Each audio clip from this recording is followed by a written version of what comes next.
qui vient nous voir aujourd'hui dans Destin Lorrain, une légende du VTT français. De Remiremont aux plus hautes marches du sport mondial, il a forgé son destin sur un vélo en gravissant des montagnes. Double champion olympique, quintuple champion du monde dans cette discipline, il est l'un des coureurs les plus titrés de tous les temps. Un palmarès qui force le respect et c'est un Destin Lorrain.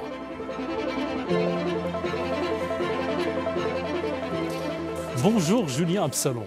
Bonjour. Très heureux et très honoré de vous recevoir sur le canapé de Destin Lorrain. Alors je le disais, double champion olympique, quintuple champion du monde, septuple vainqueur de la Coupe du Monde, 18 fois champion de France.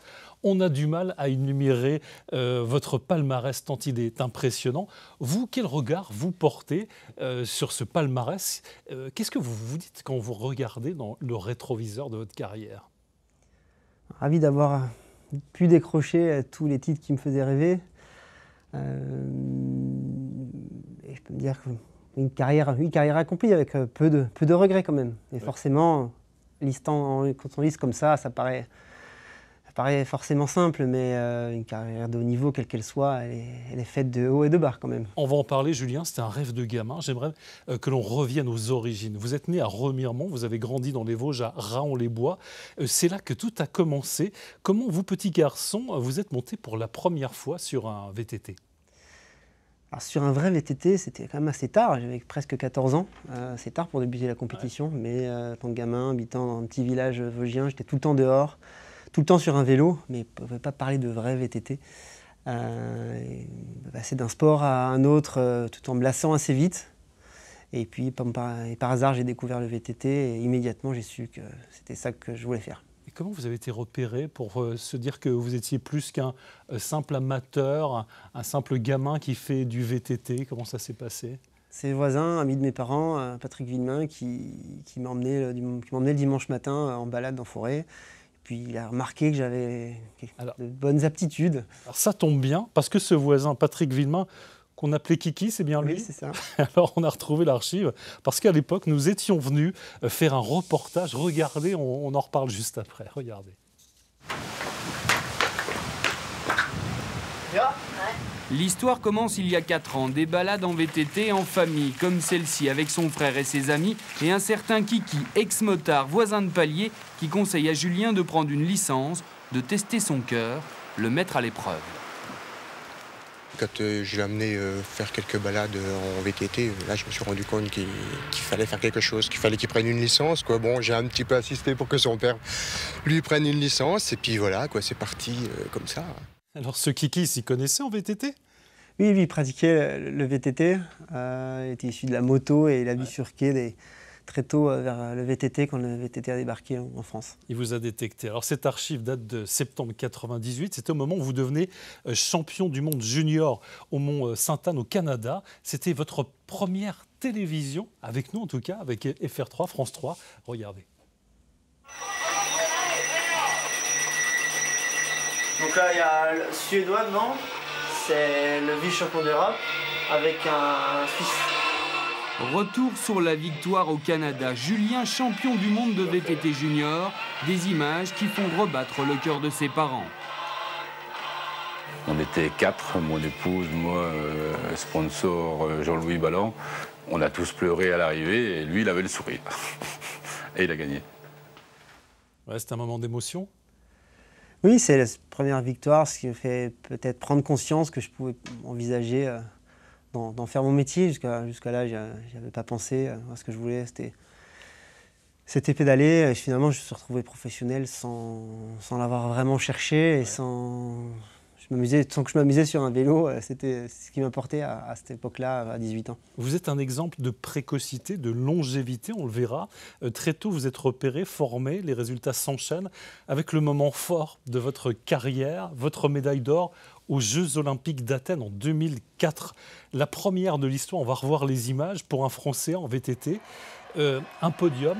On va voir les images, c'était donc en 2004. Vous n'étiez pas attendu pour ce titre.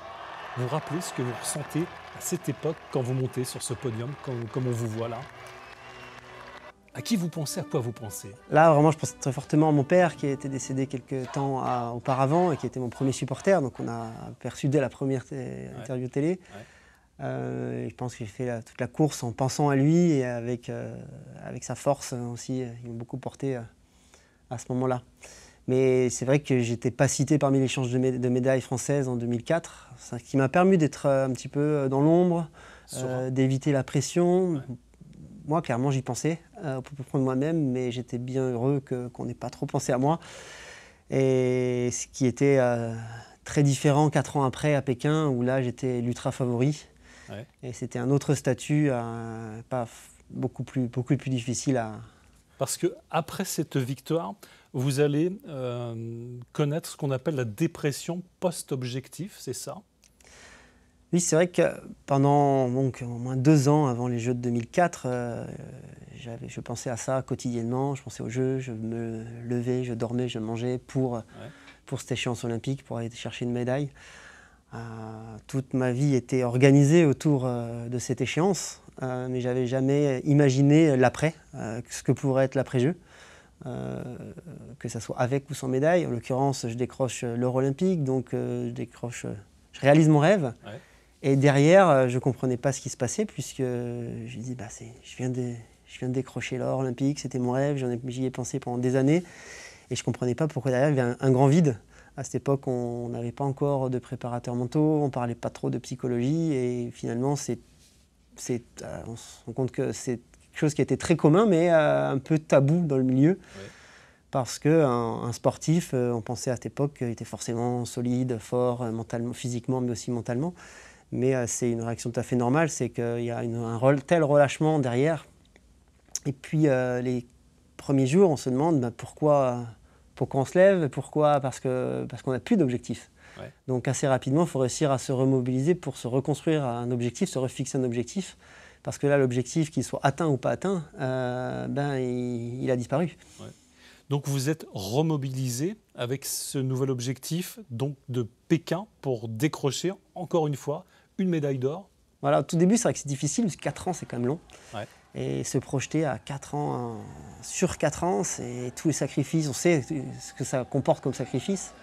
Donc c'est pas évident, mais très rapidement, après quelques mois, après Athènes, j'avais envie de me plonger dans une nouvelle préparation pour Pékin.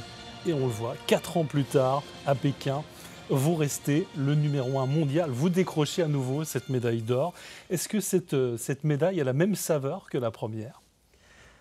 Non, comme je disais, j'étais l'ultra favori. Je sortais, mon titre olympique en 2004 était la première victoire internationale. Mais derrière, j'ai quasiment tout gagné. Avant cette course en Chine en 2008, une deuxième place aurait signifié une défaite. Donc c'était pas évident d'assumer ce statut. D'ailleurs, j'ai pris une grosse déconvenue quelques semaines avant le championnat du monde, avec une grosse défaillance, j'ai pas pu terminer la course. Et c'est peut-être d'ailleurs grâce à cette contre-performance quelques semaines avant lors du championnat du monde que j'ai réussi à me remobiliser et puis à inverser la spirale qui était devenue négative, où j'avais trop de pression. J'avais perdu le plaisir parce qu'il n'y avait que la victoire qui comptait. Ouais. Et quelquefois, se prendre une grosse claque, ça fait du bien parce que ça nous remet dans l'axe. C'est ce qui était le cas. En 2018, Julien, vous avez mis fin à votre carrière de sportif de haut niveau. C'est une surprise. Et vous m'avez dit en préparant cette émission que vous avez pris cette décision en 15 minutes. 15 minutes. Que s'est-il passé dans votre tête ? Alors j'avais à la base prévu d'arrêter ma carrière en 2017. Cette année-là, je chute en début de saison, je fracture la clavicule. Donc je n'ai pas pu effectuer ma saison 2017, qui devait être ma dernière. Je n'ai pas pu l'effectuer dans son intégralité.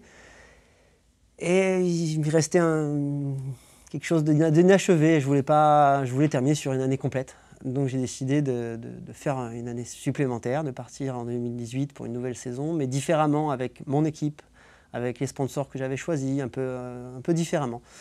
Ce que j'ai fait, et puis en début de saison, les problèmes d'allergie sont un petit peu empirés. J'étais allergique en début de saison au pollen, surtout méditerranéen. Donc février, mars, avril, ça commençait à aller mieux.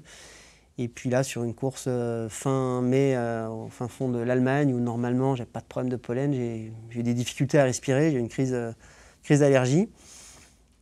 Et je n'ai pas pu terminer la course, je suis rentré à l'hôtel et lorsque mon ostéo vosgien Didier Colneau est arrivé, je lui ai dit j'arrête. Il m'a dit t'arrêtes quoi? J'arrête ma carrière. J'ai pris ça pas comme une fatalité, mais comme justement un signe que mon organisme me lançait, disant voilà, pendant 20 ans tu as beaucoup tiré sur l'organisme, il est peut-être temps de relâcher. Donc j'ai trouvé le bon moment et je n'ai jamais regretté d'avoir arrêté à ce moment-là. Vous avez écouté votre corps.